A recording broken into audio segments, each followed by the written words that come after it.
ಆಂಧ್ರ ರಾಜಕಾರಣದಲ್ಲಿ ತುಪ್ಪದ ಕಿಚ್ಚು ದೊಡ್ಡ ಮಟ್ಟದಲ್ಲಿ ಸದ್ದನ್ನು ಮಾಡ್ತಾ ಇದೆ. ಇದೇ ವಿಚಾರಕ್ಕೆ ಸಂಬಂಧಪಟ್ಟಂತೆ ಒಬ್ಬರಾದ ಮೇಲೊಬ್ಬರು ಕೂಡ ಮಾತನಾಡ್ತಾ ಇದ್ದಾರೆ. ಆಂಧ್ರದಲ್ಲಿ ಜೋರಾಗಿದೆ ಲಡ್ಡು ರಾಜಕೀಯ. ಸಹೋದರ ಜಗನ್ ವಿರುದ್ಧವೇ ತೊಡೆತಟ್ಟಿದ್ದಾರೆ ವೈಎಸ್ ಶರ್ಮಿಳಾ. ಲಡ್ಡುವಿನಲ್ಲಿ ಪ್ರಾಣಿ ಕೊಬ್ಬು ಬಳಕೆಯ ಬಗ್ಗೆ ಸಿಬಿಐ ತನಿಖೆ ಆಗಬೇಕು ಅಂತೇಳಿ ಆಗ್ರಹಿಸಿದ್ದಾರೆ. ಕೇಂದ್ರ ಸರ್ಕಾರಕ್ಕೆ ಪತ್ರವನ್ನು ಕೂಡ ಬರೆದಿದ್ದಾರೆ ಜಗನ್ ಸಹೋದರಿ ಶರ್ಮಿಳಾ ಅವರು. ಶರ್ಮಿಳಾ ಮತ್ತು ಜಗನ್ ನಡುವೆ ಒಂದು ಸಂಘರ್ಷ ಇರುವಂತಹದ್ದು ಗೊತ್ತಿರುವಂತಹ ವಿಚಾರವೇ. ಅದು ಕಳೆದ ಬಾರಿಯ ಚುನಾವಣೆಯಲ್ಲೂ ಕೂಡ ಗೋಚರವಾಗಿತ್ತು. ಶರ್ಮಿಳಾ ಈಗ ಕಾಂಗ್ರೆಸ್ನಲ್ಲಿದ್ದಾರೆ. ಈಗ ಇದೇ ವಿಚಾರವನ್ನು ಇಟ್ಕೊಂಡು ಅವರು ಕೇಂದ್ರ ಸರ್ಕಾರಕ್ಕೆ ಒಂದು ಪತ್ರವನ್ನು ಬರೆದಿದ್ದಾರೆ. ಈ ತುಪ್ಪದ ವಿಚಾರದಲ್ಲಿ ಆಗ್ತಾ ಇರುವಂತಹ ಬೆಳವಣಿಗೆಗಳನ್ನು ಗಮನಿಸಿ ಸಿಬಿಐಗೆ ಕೊಡಬೇಕು ಅಂತ ಹೇಳಿ ಆಗ್ರಹಿಸಿದ್ದಾರೆ. ಮತ್ತಷ್ಟು ಡೀಟೇಲ್ಸ್ ಅನ್ನು ಕೊಡ್ತಾರೆ ನಮ್ಮ ಪ್ರತಿನಿಧಿ ಅರುಣ, ನೇರ ಸಂಪರ್ಕದಲ್ಲಿ ಜಾಯಿನ್ ಆಗಿದ್ದಾರೆ.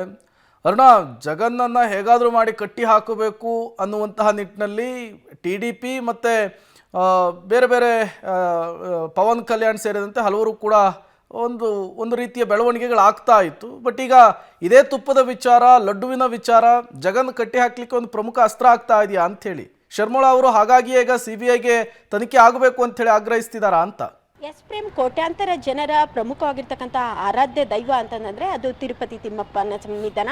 ಅದರಲ್ಲೂ ಕೂಡ ಅಲ್ಲಿ ಸಿಗ್ತಕ್ಕಂಥ ಒಂದು ಪ್ರಸಾದವನ್ನು, ಲಡ್ಡುವಿನ ಪ್ರಸಾದವನ್ನು ಅಷ್ಟೇ ಶ್ರದ್ಧಾ ಭಕ್ತಿಯಿಂದಲೂ ಕೂಡ ಸ್ವೀಕಾರವನ್ನು ಮಾಡ್ತಾರೆ.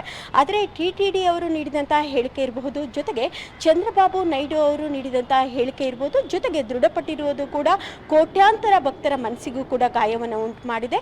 ಅದರಂತೆ ಇದು ಸಾಕಷ್ಟು ಒಂದು ವಾದ ವಿವಾದಕ್ಕೂ ಕೂಡ ಕಾರಣವಾಗ್ತಾ ಇದೆ. ಅದರಲ್ಲೂ ಕೂಡ ಸರ್ಕಾರಗಳಿರಬಹುದು, ಪ್ರತಿಪಕ್ಷಗಳಿರ್ಬೋದು, ಕಾಂಗ್ರೆಸ್ ಇರಬಹುದು, ಎಲ್ಲರೂ ಕೂಡ ಜಗನ್ ವಿರುದ್ಧ ಮುಗಿಬೀಳ್ತಾ ಇದ್ದಾರೆ. ಅದರಲ್ಲೂ ಕೂಡ ಜಗನ್ ಸಹೋದರಿಯಾಗಿರ್ತಕ್ಕಂಥ ಶರ್ಮಿಳಾ ಅವರೇ ಸ್ವತಃ ಸಹೋದರನ ವಿರುದ್ಧ ಕೂಡ ತಿರುಗಿ ಬಿದ್ದಿದ್ದಾರೆ. ಪ್ರಮುಖವಾಗಿ ಜನರ ಭಾವನೆಗಳ ಜೊತೆಗೆ ಆಟ ಆಡಿದಂತಹ TTD ಕೂಡ ಅಂದರೆ ಲಡ್ಡಿನಲ್ಲಿ ನಿಜಕ್ಕೂ ಕೂಡ ಪ್ರಾಣಿ ಕೊಬ್ಬನ್ನು ಬಳಸಲಾಗ್ತಾ ಇದೆಯಾ ಎನ್ನುವುದಕ್ಕೆ ಒಂದು ಉನ್ನತ ಮಟ್ಟದಾಗಿರ್ತಕ್ಕಂಥ ಒಂದು ತನಿಖೆ ಆಗಬೇಕು ಅಥವಾ CBI ತನಿಖೆ ಆಗಬೇಕು ಎನ್ನುವಂತಹ ಒಂದು ಆಗ್ರಹವನ್ನು ಕೂಡ ಮಾಡ್ತಾ ಇದ್ದಾರೆ. Prem, okay, thank you Aruna ತಮ್ಮೆಲ್ಲ ಮಾಹಿತಿಗಾಗಿ.